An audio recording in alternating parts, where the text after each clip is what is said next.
एक दूर दराज वादी पहाड़ों के साए में छुपी हुई, जहां जिंदगी सादा थी मगर ख्वाब बहुत बड़े थे। और उन्हीं ख्वाबों ने एक दिन कहानी को जन्म दिया।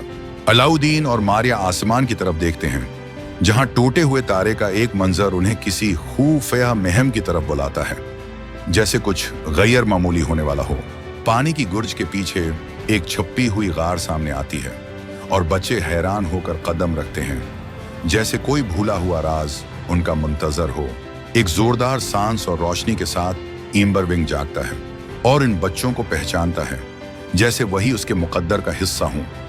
इम्बरविंग एक पुराना दुश्मन वोरलैक्स का जिक्र करता है, जो अंधेरे का बादल बनकर वादी पर छा रहा है और सिर्फ एक फायर स्टोन उसे रोक सकता है। अलाउद्दीन और मारिया बगैर डरे वादा करते हैं कि वो ये मिशन पूरा करेंगे, क्योंकि ये सिर्फ एक सफर नहीं, ये उनकी किस्मत की आजमाइश है। इम्बरविंग अपने देवकामत परों को खोलता है और बच्चे उसकी पश्त पर सवार होकर आसमानों की तरफ अपनी जिंदगी का पहला सफर शुरू करते हैं। धुएं और सायों से भरी पहाड़ी गलियों में रास्ता खोजना एक चैलेंज बनता है, लेकिन मारिया का ज़हन और एतमाद उनका वाहिद हथियार है। आईने की तरह चमकती बर्फ में उनके खौफ अक्स बनते हैं, मगर बहादुरी का मतलब खौफ से इनकार नहीं, बल्कि इसके बावजूद आगे बढ़ना होता है। आतिफ शाह के दहाने पर चमकता फायर स्टोन आखिरी उम्मीद बनकर सामने आता है और वक्त की धड़कन तेज हो जाती है, क्योंकि अंधेरा करीब है। आसमान तारिक हो जाता है और वोरलैक्स एक धुएं के बादल की सूरत हमला करता है, जबकि इम्बरविंग जख्मी होकर नीचे गिरने लगता है।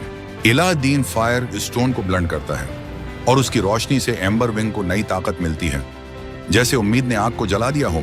रोशनी और अंधेरे की आखिरी जंग, जहां इम्बरविंग की आग और बच्चों का इज़्म वोरलैक्स के साए को मिटा देता है और वादी को बचा लिया जाता है।